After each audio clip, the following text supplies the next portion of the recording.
up and meet John in person and give him a huge hug. And he is just, you feel his energy before you even go up to him. He just emanates love and kindness and light, and you feel it. So thank you so much for being here. Thank you. That's very So kind grateful. words. I know that a lot of people already kind of know, about you just from the Goop series. They know that you have a background as a chiropractor. You do the body work, and you do this somatic energy healing. You've got your fight and flight flow that we'll talk about later, and you have this energy flow formula. But there's a lot of people that don't really get energy yet. They don't really understand it. And something that you had actually talked about in your episode on Goop was just how you feel like in this century, in this time right now, people are starting to shift. Actually, not at this time in our century, Hmm. people are starting to shift to kind of understand energy more and be more open to it, which I've also noticed in my practice and just within my community. So for those of you guys that are, follow John and maybe don't know what I do, my name is Serena, and I am a chef and a nutritionist and also a Reiki master. And my practice is culinary alchemy, where I kind of combine everything together with, it's integrative and functional nutrition with that education with food, but also healing intuitive energy. So we're supporting your whole body with physical and spiritual nutrition. And I think that's why I was so drawn to you, John, because you address everything. You combine all this amazing experience and magic that you've learned. And so you address the whole body too. So I'd love for you to just dive in and kind of give people that background on what it is that you do and what is this energy work, because we do have tons of questions. Well, I'd be happy to answer as many of those questions as possible. Yeah. Um, we're in an interesting time because we're measuring a lot of things, even in the medical community. We're measuring things with MRI, magnetic resonance imaging. We're using like a many different um, types of diagnostics that are actually measuring fluctuations and shifts in energy. And then there's still a focus on using biochemical means to treat them. So I think when what's happening though is we're developing technology to measure energy and recognize that things in the body are signaled by changes in energy. Electrical fields, influence things. Electromagnetic fields influence things. There's the subtle energy body that's influencing. We just we haven't fully moved yet into kind of treatment and support that's energetic. So when people start to see this and things like Reiki, things like um, uh, healing touch, things like EFT, things like network spinal analysis, things. There's all these different approaches, when it comes to working with energy Mm-hmm. that are now and even chanting mantra, all kinds of things that have Yeah. a really significant influence on our nervous systems, our bodies, our consciousness, our energy. And it's just we're moving into this time, so it's a super exciting time. Mm-hmm. My background comes out of chiropractic. Yeah. And chiropractic's roots were vitalistic. They were based in the principle of universal consciousness or intelligence that directs and shapes everything, and an innate wisdom of the body that knows how to heal us, knows how to um, make sure that all systems are working properly. We just have to get our conditioning and our kind of wounds and traumas and our what D.D. Palmer, the developer of chiropractic, called the educated mind. Um, Mm-hmm. and in a way clear that, get that out of the way and let the body's innate wisdom heal itself. So we can do that through foods, we can do that through exercise, meditation, through what we put into our bodies, through the practices we do. And let's just dive into this whole area of caring for our energy. Yeah. um, Yeah. So what I'd like is if you could explain to people who haven't done Reiki, and I definitely also want to I want to ask you about the difference between Reiki and what you do. But before we go there, like people don't really get like energy and dimensions, mhm, and what is it that you do, mhm. I know that's not like a simple question, but I know that's like what a lot of people are asking. Yeah. Like, I don't get it. What does he do? Mm-hmm. He's not touching someone, which I can kind of answer because since I do the Reiki, but I would like for you to kind of break it down, because what you do is also so different and so special because it's your own method. Sure. Energy comes in, many different forms. Thermal energy, which is heat energy, energy from biochemical reactions, energy from electromagnetic, the electromagnetic spectrum, which goes from like gamma radiation and X-rays all the way up to UV and light that hits our eyes and everything we can see, which is waves, all the way to radio waves. Like energy is really everything is energy. Only about 4.5% of the entire universe is actually considered even physical matter. And so that physical matter even is actually all, energy. That like energy and information are like come together. They're glued or woven together. And so, when we start working with energy, we're really working with like consciousness and energy all at once. So we can influence someone's awareness of their own energy and their own body by coming into the field around the body. So I might hold my hand 3 or 4 feet off the body, but I'm vectoring, I'm focusing in a certain way. I'm seeing and feeling and experiencing how things are moving or where things aren't moving freely. And I'm interacting with that person's nervous system and their energy system, really.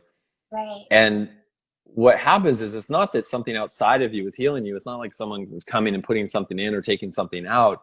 It's awarenesses are developing within you that helps you self-assess and helps your body, whether it's consciously or unconsciously, or release or resolve or open up something that was previously inaccessible. So in a way, I see myself as like a facilitator to help bring more presence, more awareness, and more kind of attention to that which was maybe off the radar, the more subtle qualities of feedback Right. that we Right. weren't maybe registering.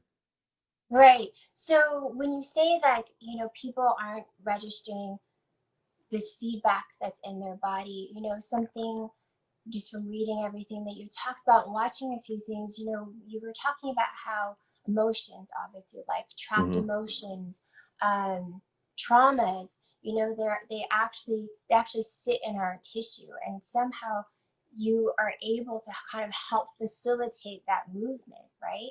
So can you kind of explain that? Yeah, let me clarify it. So it's not that emotion gets trapped in the body. It's that the body, we experience through our sensory system and through our body and through the fascia and through the nervous system and through the organs and through the muscles and tendons. We literally experience visceral felt experiences that of something when something happens. So let's say we had an auto accident, or let's say there was a physical injury, or let's say there was a emotional stress or a relational stress or an abuse or some kind of or a rape or something that happened that was like very, very difficult to be with the intensity of it. So as our body reacts to that input of force, that intensity, our higher parts of our brain that are associated with like the ability to stay present, to stay focused, to develop a meaning, to really assess our situation and make a decision, that part of the brain just sort of checks out, because when we get into fight or flight, we can't be present with all of this information and we have to survive. So the energy and intensity of that experience, of all the emotion that's going on, gets in a way fragmented and sent as like a wave of energy into different tissues of the body, and it can store as what's called a standing wave, which means when you take a wave of energy that's flowing and you compress it, at some point it gets to the point where it feels it's vibrating at such a frequency that it actually feels like a solid mass. Wow. And that's basically what matter is, really. It's energy oscillating at certain frequencies that appears to be solid. So we lock this information into different parts of the body and hold that as these adaptive patterns. And when we can reconnect to that energy that's held in those areas, that's when there's healing. That's when the body, it has to come out of fight or flight. That part of our brain has to get activated again, where we can register and receive and finally process what that energy in a way means. Or it doesn't have to even have a meaning. It could just be, we finally get to experience what was too intense to be present with. And in that moment, there's an integration. So it's not that energy necessarily has to get out of us, like bad energy or something. We have to finally be safe enough to register what was previously unable to be felt. And as soon as that happens, we're transformed. Instead of that energy now like having to be held, and it takes energy to hold that energy separate. It takes energy to push energy down and away. And as soon as we can reconnect, there's a instantaneous shift, and then life changes on all levels. Wow. Thank you so much for breaking that down, because I actually, when I was sharing that you were coming on live today, I didn't even do justice to what it is what you do. I didn't explain it properly. I'm kind of thinking emotions are sort of trapped and it gets released, but really it's just about moving it and connecting, right? Making that connection. It is. I mean, things do get held, but the holding isn't like something happened to us and it's like glommed onto us necessarily, and it's holding. We are in a adaptive state where we're attempting to navigate and do the best we can with that experience that was hard to be with. So the posture changes, the breathing changes, we reduce the range of motion, we reduce the sounds that come out of us, because if we were to move, make the sounds, express, and fully allow, which we can't do when we're not able to access that information, it's because it's like feels not consciously even, but unconsciously, it's like, well, if I feel this again, I'll die. So I'm going to keep this pushed off over here somewhere. It's when we finally, so it isn't that the emotion is just stored there. It's the energy that we weren't able to connect with at the time that's stored there, and then it can't be actually processed as emotion until it moves back into sound and movement, which is why you see, like in the Netflix Goop Labs thing, you see the wave of energy moving, and you see the people's bodies responding, and there's an expression, and a lot of times there's sound. There's a release of energy that's happening in the central nervous system. Physically and mechanically, it's releasing from the spinal cord and the covering called the meninges.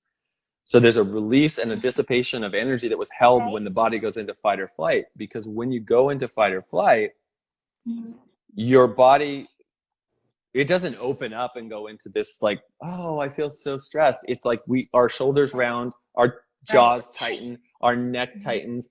But what's happening inside your spine is the whole entire spinal cord, which is basically the extension of your brain that goes all the way down through your entire body to your tailbone. That's getting stretched. And in a high stress state, it can stretch a couple inches or more in an adult. So think of a guitar, and if you tighten the string, it's going to change the frequency of the vibration of the string, which changes the note played. It will distort the sound that comes out. Well, the same thing is happening in the body. When you change the tension on the central nervous system, you're now changing the vibrational frequency of the tissues of the body, because every tissue has got nerve fibers woven in. And so you're essentially shifting or changing resonant frequencies in the body, which expresses as different consciousness, it expresses as different behaviors, it expresses as different emotions, and a different reality. So this came out of chiropractic philosophy and some chiropractic approaches. Some of the people on here, and I know you may have encountered Donnie Epstein, who was a mentor of mine for many years, who developed network.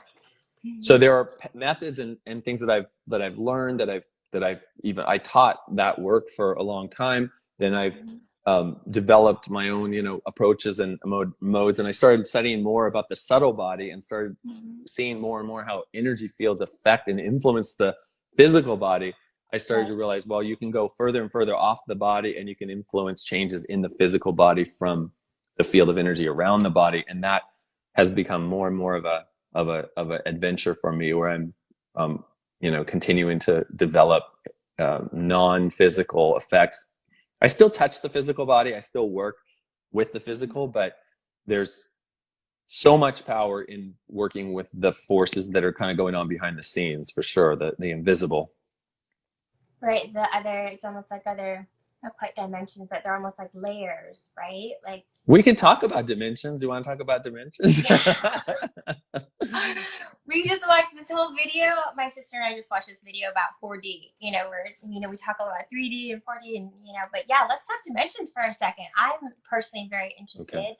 And I found it very fascinating that, for you, you are more effective, you find it more effective being 3 or 4 or 5 or 6 feet away from the body. And that, I don't know if the word realm is the correct word or not, but I would love for you to talk about dimensions. So the distance off the body, there are sort of different.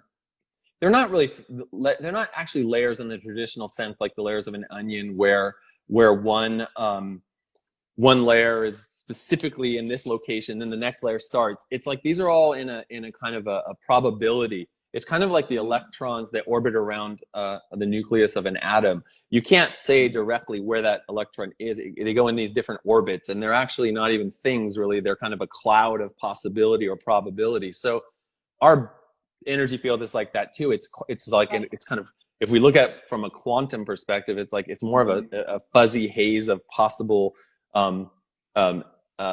energy states, and it's around us, right? And our body is, in a way, the densest part of these fields of energy, right? And so there's energy in different aspects, or different intensities of energy, and we know from just from chemistry and from physics that when you change the orbit of an electron, it jumps to a different state, or it drops into a different kind of trajectory or orbit. They're called shells in physics. We know that energy is released or energy is gained. So things like chemical reactions and things, they change by what's happening at the subatomic and the atomic level. Well, the same thing is happening in the body. Why would the body be any different? I mean, we're made up of atoms, right? It's the same stuff. So when we access or activate energy, and my experience is that as we go out from the physical body, you get into more subtle layers of the energy body. Right. You can access different consciousness and different amounts or types, in a way, of energy. We don't really have measurement for this. We can measure it electromagnetically. So we can measure that a few feet off the body using a sensitive magnometer. You can measure there's an electromagnetic field. But you don't have necessarily instrumentation that can measure the subtle things that are happening that are not just electromagnetic. Electromagnetism is like one sort of aspect, but it's not what this sort of consciousness energy stuff is. Right. So you can work with energy in all these different ways, and then we're also working with consciousness.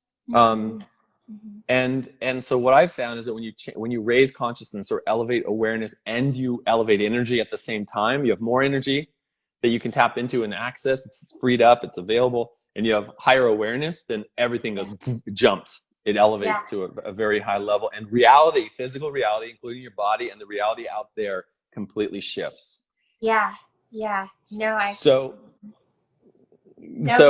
just loving all what right. you're saying. Okay. So let's talk a little. I mean, let's talk about dimensions. Okay. So they're just on a very pragmatic physics and kind of basic level. Dimensions work in an interesting way. So one dimension is essentially like a point or a line. It's like there's just one kind of like there's one dimension that is a point, and then 2 dimensions is a flat surface or a line or a point, right? 2 dimensions is a flat surface. So if I'm looking at something, you're seeing a 3-dimensional representation of us right now on a 2-dimensional device, right? So this would be, I have this like photograph, all right? So this photograph is a this would be a two-dimensional surface. It's flat. It can't if you're glued on this surface, you can't raise yourself up to look, so to be perpendicular to it, because that would be 3 dimensions. Mm-hmm. Does that make sense? So if I'm a two-dimensional being and I'm walking around on this flat surface, I am relegated to only being able to experience what's on this dimension. There can be other things happening all around, above and below me, but I can't experience them because I'm actually glued onto this surface. Right. So the third dimension offers another possibility. It lets us go on the X and Y axis. It lets us go up and down, and we can now actually have volume. So like this glass now has volume, and that volume allows something to, like, be held inside of it. It has more than just a flat surface, and everything that we're, the physical body and everything we're experiencing on this, like walking around on the planet, we're in the third dimension. Right. So if I'm living, so this is where I think it gets interesting, at least to me, because I geek out on this stuff, but we totally just geeked out 2 nights ago on this stuff. So. Okay. So if you're living on this two-dimensional surface, and an object, a three-dimensional object, were to come down and pass through your dimension, you would not be able to see the entire dimensionality of it. You'd only be able to see the part when it passes through the dimension you're on. You would only be able to see a line, actually. You would just see the side of my finger. You wouldn't be able to see my whole finger because I can't see anything beyond that surface. Right. The same thing in the third dimension. There are other dimensions. We know in like physics, we know that there are between 11 and 13 dimensions at least. Mathematics shows this. So where are those dimensions, and why can't we see them? Because we're glued into the third dimension in our 5 senses. Mm-hmm. So when the fourth dimension comes along, that is time, basically. Yeah. So time is actually not linear, but we experience it as linear because we're in the third dimension. We can't see how time is going in all different directions. There are particles going back in time, forward in time. And if you were to be able to withdraw yourself from the 3D plane and go out further, you would see that you could actually move through time, just like if anyone saw the movie Interstellar. Matthew McConaughey went inside this, what's called a tesseract, at the end of that movie, and he was moving about at different points in time. So time is not a linear, truly is not a linear thing, just going in one direction from past to future. But then we go to the fifth dimension, and that in physics, so the fifth dimension is considered what's called superposition in physics, and that is a kind of simultaneous existing of different probabilities and possibilities of versions of ourselves and our future and our past that all exist in this one moment. And we can move through these we can shift in a way, just flipping into different dimensions. Right. Someone's mentioning Joe Dispenza's book Becoming Supernatural. There's some great information in there. He has a great way of describing and teaching about quantum and quantum approaches that a lot of people really get. So I definitely recommend his stuff. There's another book by actually a colleague of his, Dawson Church, called Mind to Matter, which is a great one. Of course, Bruce Lipton, Biology of Belief is a great one. An oldie but a goodie on quantum physics is something called The Dancing Woolly Masters, which was back in the day a very, very popular best-selling book. And actually on my Instagram, you can see there's a post a little while back, a static post that has 5 books that I think were really cool. Oh, so awesome. I definitely those books, some of those are in there. But we are multidimensional beings. We're experiencing the third dimensional reality, but we're actually operating in higher dimensions. It's not a conjecture. It's actually a fact. Why would these same principles not apply to us? Well, that's what sort of the medical kind of Western scientific community had thought for a long time, that these kind of quantum effects that, although proven to be happening at the subatomic level, do not display at the macroscopic level, so that they don't carry over somehow to the 3-dimensional world that we live in. But just last year, in the end of 2019, some physicists put a macroscopic molecule into a state of superposition. So they were able to, for the first time, display quantum effects in the physical world. And that means now it gets interesting, because things like our observer and our consciousness and the way our energy is and our resonance and our vibratory patterns and stuff, now we're actually starting to show, hey, this is real. This stuff is actually real. We can change our energy and change our consciousness, and physical reality will actually be experienced in a totally different way, and may actually be changed by our observation of it. And I think this is a super exciting time. There's quantum computing that's coming on. When I was in Davos, Switzerland, first the World Economic Summit earlier this year, I saw a quantum computer model IBM has developed. They have, that means they have computing now that's working. They're using quantum computers. This is here. It's not just like hypothesized, where you can communicate. I mean, you can compute by using this principle of superposition, that you can compute things in multiple states simultaneously, which gives you massive, like, exponential computing power. So it's a wild and exciting time for this kind of stuff. And obviously I'm passionate about it. Yeah, no, I love it, because it's a lot of information that, first, you're a trusted source, and it's something I've already had a couple people say, are you gonna, save this stream so that we can watch and listen to again, because it's a lot of information to absorb. But I think that you explain it really well. I think I tend to be kind of I tend to shotgun it out there. No, I love it. I think it's great. I mean, some people had actually referenced something in the Goop episode where you were teaching Dr. Lekos to work on, one of the, not patients, but one of the people, one of the team members, and it was something about how he felt like he had gone, like, crossed that dimensional line or that plane. And so, since we just talked about that, could you kind of explain that moment a little bit? Because I think that for viewers who just watched it, they were like, what did he do? I don't get it. But now that you've explained, we've talked about dimensions for a second, if you could explain that a little bit, because I had a few people send a message. I one of the things I learned from Epstein, years ago, was that when you interface with the human body, you're not just interfacing with the physical body. You're interfacing with this kind of integration of energy, information, and matter. It's all kind of coming together. I started to come to see it as a nexus of energy, consciousness, and matter. And so when I'm working with someone on the table, and I showed Dr. Lekos this to feel this, there are places where you can get high rapport with the body, that it's very receptive to touch, and energetically, like, there's an opening that happens when you apply force or put focus and intention into that area, and the whole system can change in a very, what's called, non-linear way, which means these principles of how the world works are applicable to the body. So in the world, we know that it's chaos theory, and nonlinear mathematics shows us that a tiny change in any part of one system can create a global shift. We know this from COVID, right? A very small outbreak in Wuhan, China, had global impact on every system, economic to physical, I mean, in every way, shape, or form. A butterfly flapping its wings.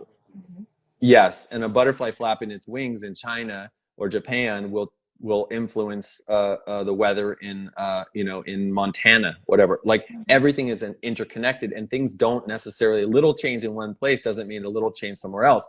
A very slight change in one area could be a global shift, a huge shift in another area. So that principle goes into working with the body. So when I'm showing Dr. Lekos, for example, a small area that is super receptive to touch, and he put his finger there, it's not a physical location necessarily. It's an area of access that's kind of like imagine a wormhole, like between dimensions, like a black hole, but a worm, like the vortex.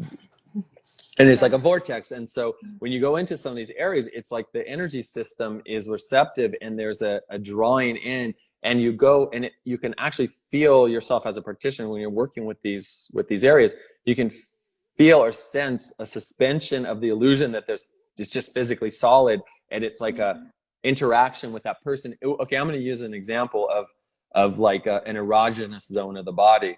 So someone's making love, or someone is like, someone, blows on the back of your neck or touches your body in a certain way, and there can be a massive physiological change and a global Right. shift, and you can feel like you've melded into one, right, or whatever. So this is the same. The system works like this. So very small inputs of force in just the right area with the right timing can initiate a huge response. And there's a feeling of being one with that person often, because they let you, in a way, they're consciously or unconsciously giving you access to their whole kind of energy system. And that's what Lekos was experiencing when I had him touch an area, and the person's body just sort of like melted, and he felt himself, it's like his hand was going right through. And there's a feeling of being right through. And if anyone's ever embraced somebody where you just melt into each other and you feel like you became one, somehow you just merged. Yeah. Versus when you do that little like air hug thing, which everyone's probably going to be doing now with COVID, right? Oh, here, shoulder, what's the elbow bump or whatever it is. But you embrace and you feel yourself just meld together, because there's something happening in energy and consciousness there, versus that hug where you just kind of like pat each other and it's like very physical and very kind of guarded. So that's the experience, and there are different versions of it. Some people see it, some people feel it, some people it's they hear it, but we all process energy in different ways. And once we start to understand and really gain more skills in our particular way of processing, it gets more and more interesting.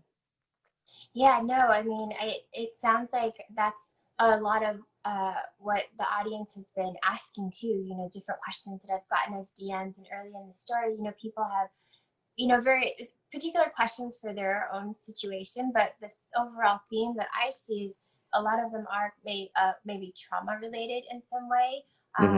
It is tied to emotions and triggers, and I think especially with what's going on, what has been going on the past several weeks, it's just people maybe aren't, what you were saying, they're not moving that energy, they're not processing, they're not expressing, maybe their mind doesn't know how. So what are things that people can do, and where might they see that lack of expression, processing, connection? Where might they see that, so they know, okay, this is why I'm feeling this way? I didn't really pull my back. It could be this. I mean, that's not the best example, but Yeah, I think it's a great example, because like financial stress and job dissatisfaction and uncertainty about instability definitely ties into low back pain in a lot of cases, lower chakras, lower energy centers.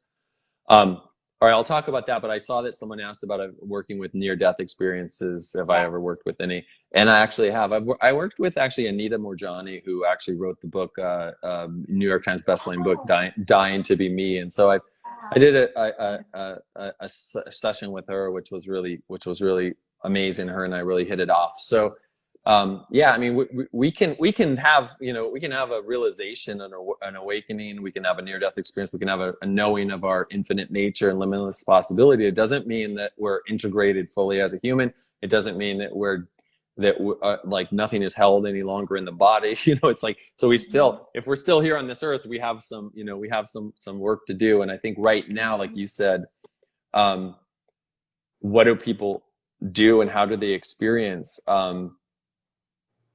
during this time the symptoms of the stress and the uncertainty and the instability that so many people have been kind of navigating with? How am I going to do business, trying to pivot? Are certain businesses going to make it? Are certain whole fields even going to be there? Fields of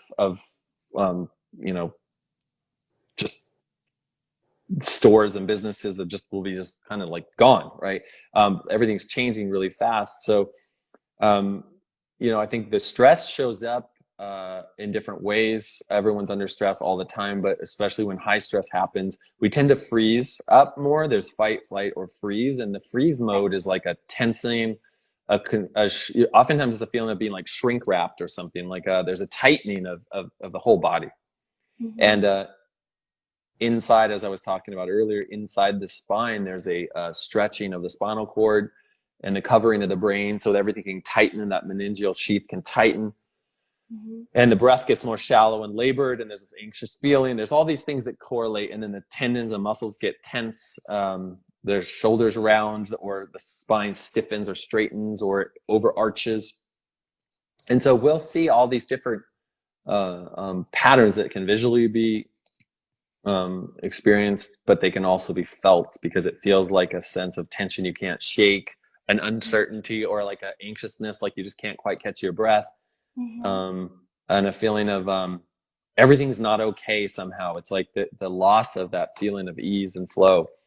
And so it shows up differently for everyone. And sometimes when it gets really, more and more compounded, that's where you start to get diseases, you start to get physical symptoms, and you start to see that there's a breakdown in the system, because as energy gets locked up and bound up in these tissues of the body, there's an experience of I don't have enough energy to sort of like make it through. It's that lethargic feeling, that heavy feeling, dense feeling. We start to feel more physical and less light, less energy and more material.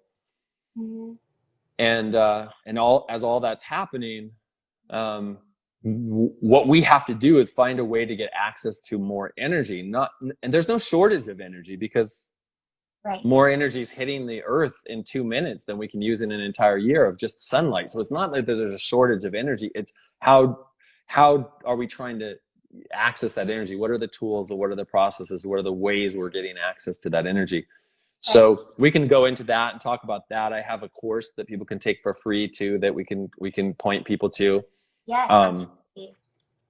But it's really about how do I get access to the energy that I'm going to need in order to create and evolve and move forward, versus how am I going to survive and just get through this, which if we're in that, then we need a quick way to shift that, because that is not sustainable. If you stay in that like survival mode state for too long, things will start breaking down, because it takes energy to create. And so if you don't have enough energy, you are going to things will break down. So the only reason you wouldn't have enough is if, one, the foods you're putting in your body, obviously this is an area where you excel, like what are the vital, nutrient rich, life force, containing foods that help give us true sustenance and true longevity. What are making sure we're hydrating ourselves with putting, we're making sure. Some people are talking about Wim Hof. I love Wim Hof. I love his things.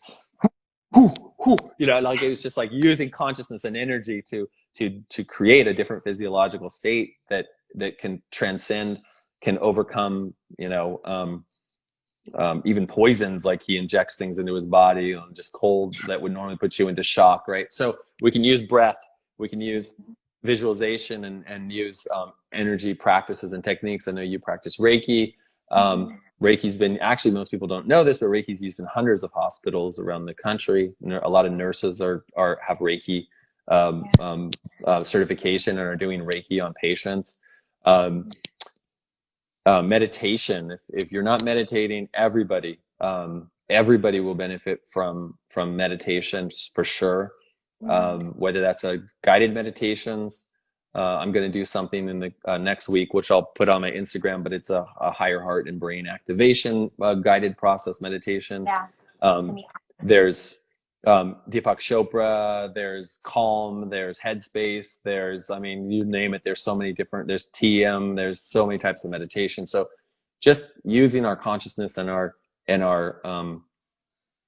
focus to unhook from like the busyness of the cognitive mind and just connecting to the nature that transcends that. These are all things that we can do. Exercise, fitness, making sure that we're doing some kind of dance or movement. My friend Julianne Hough has Kinergy, which is a movement based path really to kind of, she calls expanded fitness, and her and I corroborated on things, and I helped her with the development of like the breathing patterns and what happens in your consciousness when you move in certain ways. So it can be fun. It doesn't have to be just this serious part. I don't use Reiki. Really, I'm doing something different. Someone was asking if I use Reiki. Yeah. I mean, it's sort of encoded in there. It's one of the things. Over the years, I've studied so many different modalities and practices, so I've integrated them all together into my own kind of path here. Yeah, let's talk about that for a minute. You know, your energy flow formula, you know, and then Mm-hmm. and also this 7 day free challenge where people can sign up, and I'll put all that up as well. And I can also have that on my Instagram, so you guys can do a quick link over to it. But that's where they're also going to get some of these tools that you've created, right? To help with this Yeah. process. Yeah, and someone asked, I think is Zia, who I'm saying that right, is asking if a person with a lot of surgeries or Harrington rods or something, which are put in when someone has a significant scoliosis, if you can benefit, if you can still move energy. Absolutely. You know, I've worked with people with rods in their spine, with pins in their bodies, with screws from surgeries, fractured vertebra, etc. Once you're in a safe place where you're at, you know, your body's healed enough to be able to, you know, we don't want to work with someone with an acute, you know, fracture or something, but shortly after, when the body's healed, you know, there's huge shifts and changes that can happen with this kind of work for sure. But remind me again, because I went on a little bit of a tangent, what I was talking about, but what was your question, Serena, about? Oh, yeah. No, we were kind of talking about people want to have some accessible tools, you know, within Yeah. themselves, of course, which is what you and I both really teach. And so we kind of went through a list of things, obviously, with movement, meditation, breath work, the nutrition. And so is there any Yeah. particular breath exercise or any particular exercise that may already be within your 7 day program that people can start with, and also probably it'll also be a good reason they should go to that and sign up for it, that they can start to kind of manage their self-care and their stress right now, and try to navigate through some of the Yeah. issues that we talked about that are coming from this. I think, yeah, I mean, just simply, there in the 7 day challenge, there are 4 different breathing kind of configurations or patterns that I teach for different reasons. Like, there's a time when you breathe in through your nose and out through your mouth that grounds and brings you more present to the body. So if you're stressed out and you're overwhelmed and you just feel like everything's too much, you know, and you find yourself kind of going out of your body and you're just in your mind and everything's just getting, you just feel frazzled, Mm-hmm. bringing your attention back to the breath, taking gentle, slow breath in through your nose, holding that for, you know, oftentimes it's like a breath in of 4, count 4, count 4, and then hold it for 6 and out 4. That's a popular breath that's Yeah. taught.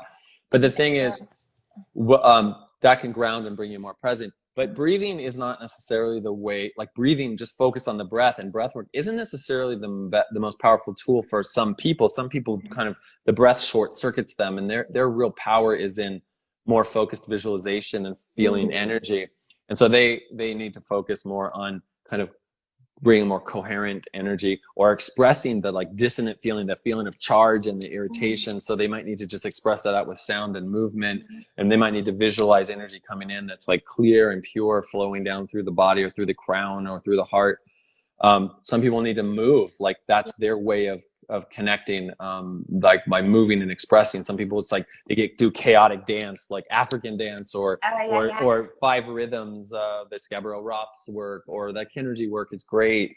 There's all different kinds of, you know, dance and just expressive movement.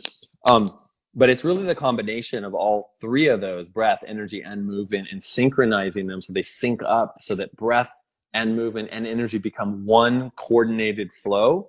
Yes. That is the most powerful. That's what I'm teaching really especially in the foundational part of the 7 day challenge, which is helping people like interact with their physical body, but feel it as energy, and use breath to bring attention and start to sort of suspend the illusion that everything's just solid and locked. Yeah. And then you start to have your own like dance with the the flow of energy, and things that were hard and locked and held, they they begin to soften, and an energy that you couldn't get access to that holds information can be moved. And as things go into motion and they go from a kind of a solid matter state back to a wave possibility state, suddenly we can shift things that were elusive. Yeah, because we've expanded, you're open, and not so dense and tight. Someone had asked if you work on animals, and so I thought, oh, that's an interesting question. I have no idea. I've worked with horses and dogs over the years. I love dogs. Me too. I had horses. We've always had dogs. So yeah, they were very, very responsive, immediately responsive, and animals, they don't have the they don't have the same kind of holding back because of a thought, so they respond very rapidly. That's, I know. I love our fur babies too. I personally wanted to ask you a question about energy, like let's say when you're working with someone, because if I'm working with someone, if I'm doing Reiki, I mean, I can feel, you can, I don't know if it tangibly feels the best way to describe it, but you can feel the energy. And so I wanted to know what it was like when you're working with somebody. It's, how does that feel? And a couple of people have asked me that question. Mm-hmm. So I'm sure people probably asked you, and I thought that'd be an interesting thing to share. I mean, it's an interesting question, and a valid question for sure. I think it's like it's technically, the word is synesthesia, right? It's a combination of many different sensations, and like all five senses sort of coming together as one. So like I will see their body and what's happening with their body. It's almost looks holographic to me, where there's like like pixelated sort of like almost semi solid, translucent a bit, because I'm seeing the physical body as more of an energetic interdimensional body rather than just the physical. And just my observing and looking and approaching from that perspective, it already makes like new possibilities available that weren't there before, because I'm approaching not as like, oh, it's Serena, she's this. I have the kind of collapsed in my consciousness as a certain way, and I'm suspending my judgment about what's supposed to happen, how it needs to happen, who you're supposed to be, who you are. And I'm seeing you as, in a way, like a limitless possibility to the best of my ability. In that moment, I may be influenced by different factors for sure, because I'm viewing through the lens of a human, conditioned mind still too. So, but then I'm approaching, and now I'm not trying to make that a condition or something go away. I'm not trying to fix you. I'm not trying to release something. I'm actually like on a way holding a mirror up. By the way I observe, I'm helping to see. I want your highest and best to be able to manifest, that would serve you and serve the people that you're impacting, or that you're related to in some way, shape, or form. So so there's this whole kind of seeing you as almost an inroad into the global like consciousness. And so like because if it's like I'm working with you as a cell of an entire like organism, you're just one cell, but one cell can start leading toward cancer, or one cell can lead toward a whole coherent system, and one person can actually can have a tremendous impact on the whole system, just like one cell in the body can have a whole tremendous impact. Inside every cell is the DNA, the information of like a hologram of the whole entire body. So every cell is access to the whole, and every person is access to the whole. So when I view it like that, I'm not taking care of one person. I'm actually interacting with the entire universe through that one person. And that gets very interesting, because then it's not about you, it's not about me, it's about how is what we're doing actually affecting everything. So it's really it's way different than if I were to say, hey, I want to make this tension go away, or I want to make you more comfortable, which which hopefully will be an outcome. You feel better, you have more energy, whatever conditions and things start to fall away. But the bigger point is, what are you here for? What am I here for? And what is really happening, and what needs to happen, and how can it happen more gracefully, more rapidly, and how can we accelerate our impact on consciousness and humanity? Wow. Well said. So that changes the approach. I mean, that when that's being held, when you approach to work with someone, it's a very different outcome that you can get than if you're like, I really want to release the tension in this person's calf or in their low back so that they can get back to playing sports. You know, it's like that may be an outcome of it, but it's certainly just one tiny little facet of what can happen when you hold a much more dimensional perspective on what is really going on here. Wow, so profound. I mean, that I personally really enjoyed you adding that last part in, because I think that can help just give people that perspective. You don't normally approach things that the average person doesn't normally approach things that way, right? And so that's a really expanded way of explaining it and looking at it, and I found that really helpful. So thank you. Thank you. Well, we're coming up close to the hour. I know we've had, some more questions that have come through. Were there any particular ones that popped out? There's a button here. I've never pushed it before as a question. I hope everything's fine if I touch it. Questions about autoimmune diseases. Again, questions about moving past relationship triggers because you're sort of blocking from true potential.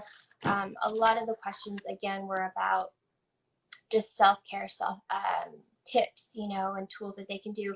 But I would encourage everyone to sign up for John's 7-day challenge or 7-day program. It's incredible, and there's so many tools just in that, and it's just a start, to get you going. And you also have your body-centered leadership as well that we didn't talk about at all. I didn't know if you wanted to share a little bit about that with people, so that they kind of have an idea what that is.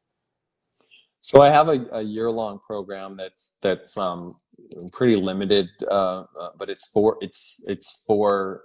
limited in like participants, because I keep it down to like 20 to 25 people. But that is a year-long process that I take people through, which is like 4 events, and we do webinars and teachings throughout the year.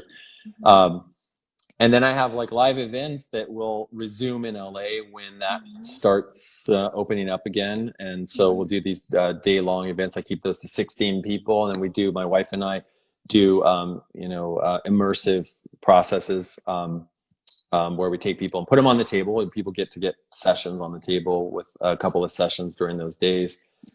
And then I do a special trip every year, which we'll see what's going to happen for this year because it's such a weird year. But we go to India, or we go to Italy, or we go somewhere and we take a small group and we do like we do So we do immersive, processes and sessions on the table. And we went to Rishikesh last year. Into a beautiful place. So it got the Condé Nast's top, destination spa in the world award. It's called Nanda. We did processes there, and we did meditations, and we went to the Ganges, and it was just really fantastic. So we do stuff like that. And then I do private sessions, a limited amount of private sessions here in the LA area. So there's different, and then I'm doing some online stuff. So the 7-day challenge is a way that, people can get access to that just in my IG bio or in my on my website, johnamaral.com. And that is free.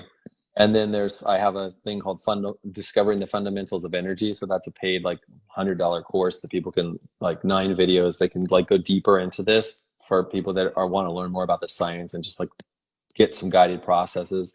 And then I'll do things like I'm doing next week on the 27th, which I'll put some stuff out on Insta and Facebook, which is like a higher heart and brain activation. So I'll take people through a guided process that they can come back to, and they can own that, and just have a 30-minute, it's a 90-minute process, because I'll go through some of the science and foundation, and then we'll go into a process that people can use to create that state in their body that's coherent flow. So those are some of the different ways people can get access to my content.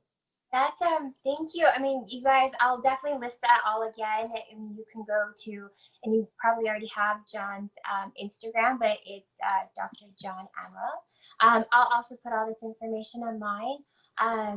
That coherence, what I love, is that what you're calling it? Because that's just that. I mean, that coherence is like, or entrainment. It's that state where you're just like everything's in sync, it's in flow, and everything lines up. So you feel a sense of just effortlessness. It's like a liquid crystal kind of state of almost moving through um, just effortlessness. Like the space around you and the space within you becomes one.